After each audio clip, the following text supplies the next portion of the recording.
O senhor acaba de voltar e eu quero pedir o seu clique na nossa fanpage oficial, que você acessa, você pode curtir, vote no que você quer assistir no futuro e deixa ainda o seu recadinho para mim. Então, é só entrar lá no facebook.com/programa todo seu. Muito bem, e nada melhor do que rasgar o verbo quando se está indignado e inconformado diante de uma realidade desumana e cruel. O tema de hoje é o mote da novela Salve Jorge, que está sendo aprofundado no todo o seu com a ajuda de profissionais que estão trabalhando com afinco para acabar com o tráfico de pessoas. E eu vou continuar conversando com eles, a Juliana Ahmed, que é coordenadora do Núcleo de Enfrentamento ao Tráfico de Pessoas de São Paulo, Dr. César Camargo, que é delegado do DHPP, que é o Departamento de Homicídios e Proteção à Pessoa, com o Don Jaime Valdivia Almanza, que é cônsul da Bolívia, e com o nosso crítico de TV, Zé Armando Vanucci, que também ficou para esse papo. Eu acho até que essa história, essa novela prestou até, de certa forma, uma contribuição social, porque muita gente denunciou a partir dela, né? Sim. Agora, começar contigo aqui, Juliana. Algumas pessoas não têm consciência de que são vítimas. Claro que existem aquelas que eu também acredito. O cara que se auto... Eu também acredito, sinceramente, nisso. Não no caso, eventualmente, dos bolivianos. Não, é diferente. Não. Mas esse pessoal que sabe que vai se prostituir, eu acredito nisso. Mas muitos, como é o caso dos bolivianos, por exemplo, que vêm para o Brasil, eles não têm consciência de que são vítimas, porque as condições em que eles viviam eram muito mais graves, muito mais decadentes do que as vividas aqui, eventualmente com o tráfico. Como é que essa vítima deve agir quando essa informação é assimilada? Olha, o fenômeno, a gente estava falando agora há pouco nesse intervalo sobre a complexidade que é o tráfico de pessoas. Pensar nas diferentes formas do tráfico é também compreender de que maneira a gente se coloca, ou seja, existe uma autocolocação da pessoa naquela situação de exploração, ou seja ela por uma vontade própria, ela vai até o local, ela sabe o que ela vai fazer, assume o risco. Até vimos aqui o depoimento de uma moça, uma jovem, que disse, sabe, eu iria trabalhar, assumir o risco de ir viajar. É uma coragem, porém, aquela pessoa está se colocando naquela situação. Existem aquelas pessoas que não sabem o que vai acontecer. Então, o que é importante deixar bem claro para o telespectador é que, independente da condição da pessoa, seja ela sabedora do que ela vai fazer ou não, para nós, na política que se desenvolve no Brasil, isso é irrelevante. Porque em ambas situações, essa pessoa vai ser explorada.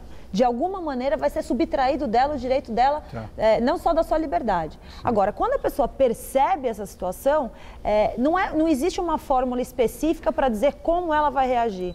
Porque dentro das diferentes realidades do tráfico, por exemplo, vamos falar do exemplo da novela. Se essa pessoa está fora do Brasil, existem uma série de outras circunstâncias graves, que é a situação da ameaça, da situação dela não estar no local onde sequer a gravidade do problema exterior. Nem o idioma, né? É o idioma, é o reconhecimento de cultura, é a orientação de quem procurar e como procurar. Existe uma desorientação natural daquela pessoa que não sabe das regras e das diretrizes daquele país onde ela está, que dificulta bastante.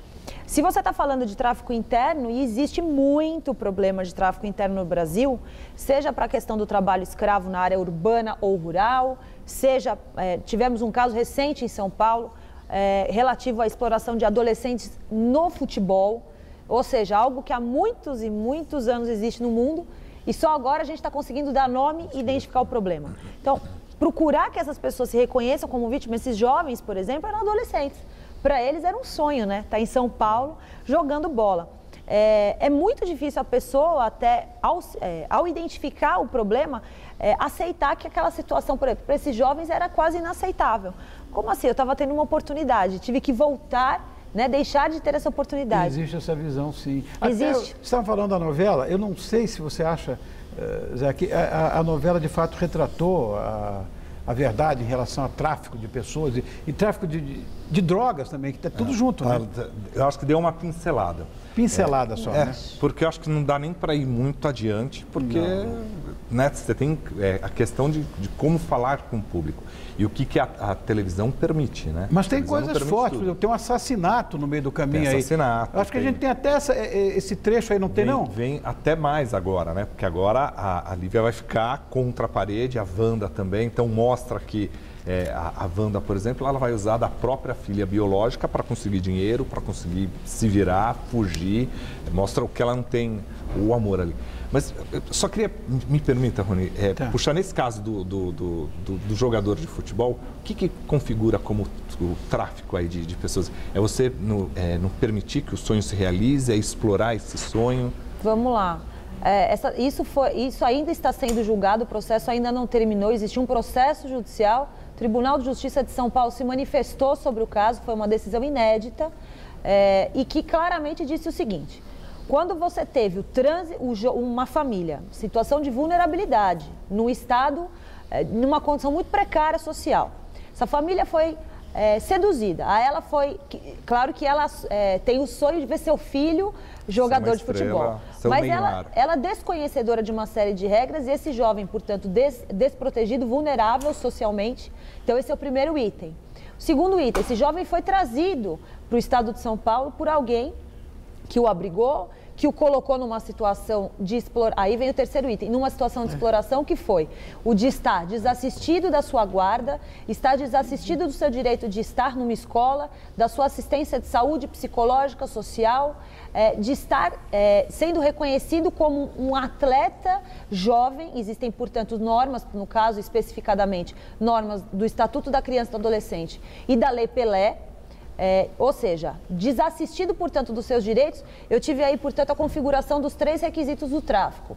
Isso foi declarado, reconhecido e aí, portanto, a gente teve aí num primeiro passo a ciência de que quando você tem um adolescente desrespeitado nos seus direitos, seja ele para o jogo de futebol, seja para qualquer outra circunstância, e aí ele é trazido ou mantido e, portanto, sendo vulnerável, eu tenho esses 3 elementos, a gente tem a configuração do tráfico de pessoas. O debate na novela, Rony. Eu tinha pedido, inclusive, você viu que eu pedi para mostrar aquela cena, não sei se pode, se não pode mostrar, mas olha aí. Jéssica, por favor.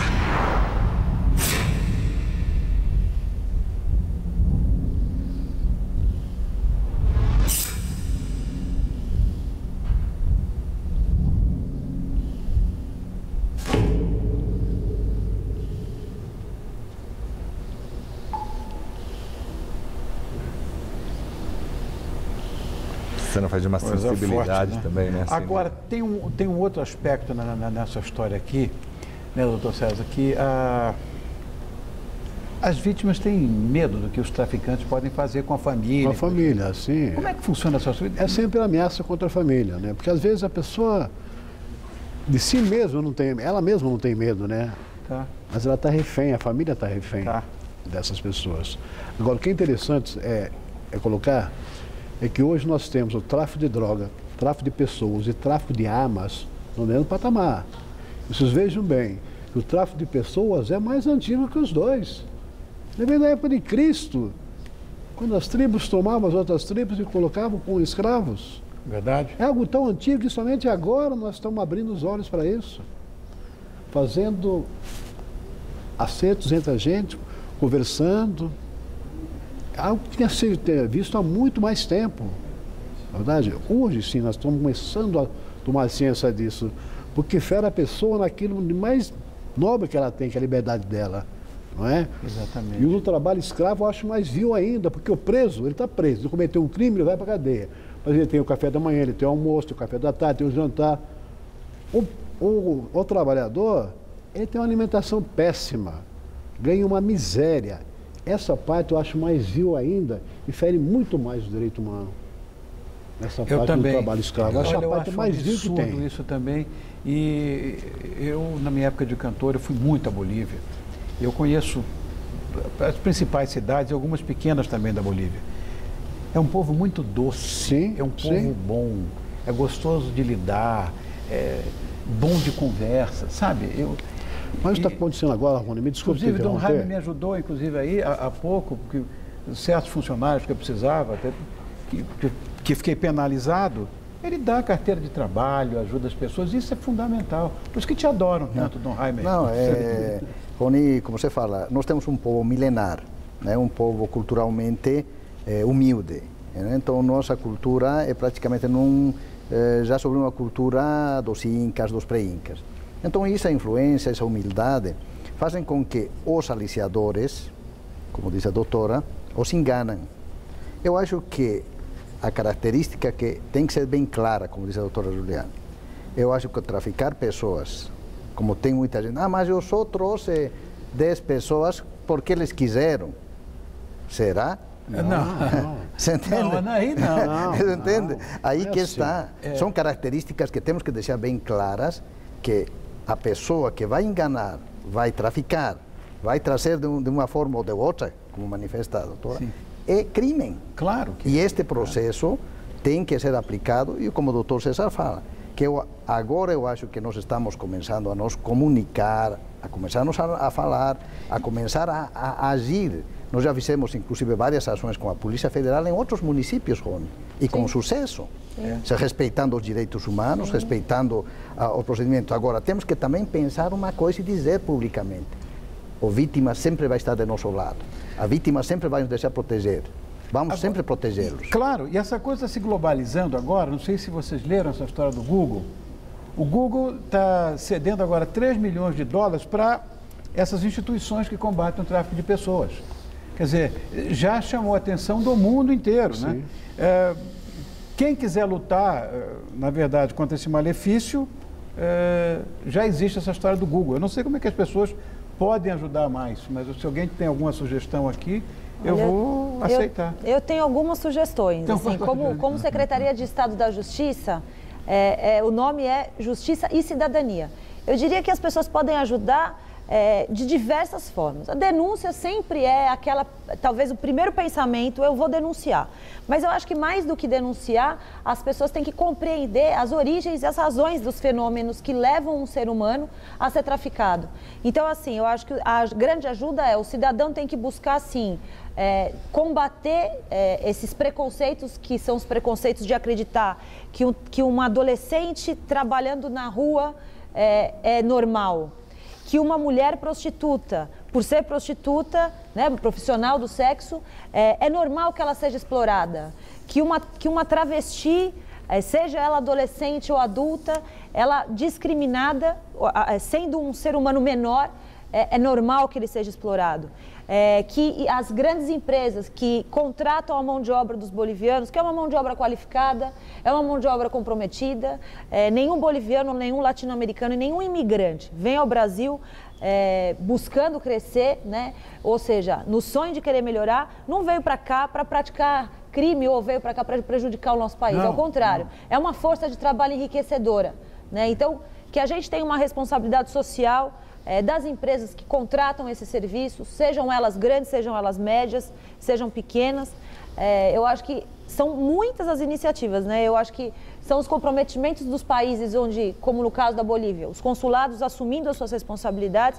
E eu acho que, acima de tudo, existe um grande termo que toda vez, recorrentemente, vem ao encontro desse tema, que é dizer que o tráfico de pessoas ele é uma política transversal de direitos humanos, porque passa por diversas áreas, assim, da educação à moradia, à saúde, à educação, à assistência social, à segurança pública, enfim. Então, assim, que nós possamos ampliar o diálogo, que a população conheça o tema, mas que também o poder público possa cada vez mais dialogar com a população, se unindo para juntos, né, buscarmos uma solução. Isso é para você, né? Isso vem exatamente com esse trabalho, que eu acho que todos nós trabalhamos com comunicação, no caso você e eu, nós temos um comprometimento com a cultura do nosso país, mas um comprometimento com o social. A novela está trazendo isso. É a prestação de serviço. Essa prestação de serviço que você falou outro dia. Eu acho que em função disso, eu tenho a impressão de que essas denúncias podem ocorrer em maior número. Você não vê assim, não? Eu acho que sim.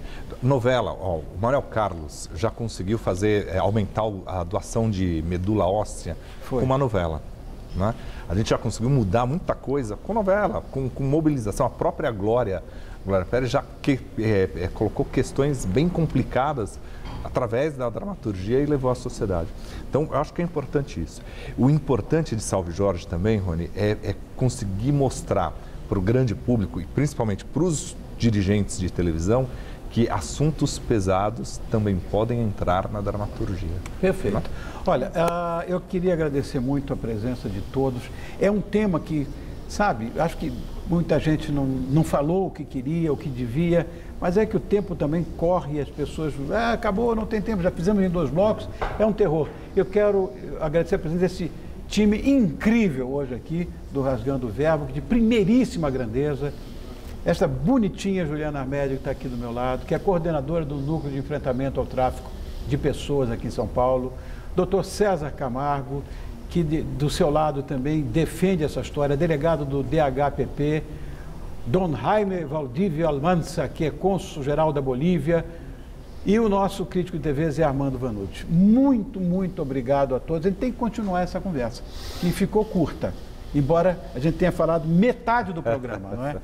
Bom, meu coração ficou até um pouco mais aliviado depois dessa conversa séria. E para o seu coração palpitar de paixão, que tal você mandar o seu e-mail? Já tem Conselheiro Sentimental. Se você mandar aqui para o tvgazeta.com.br/todo seu e aguarde.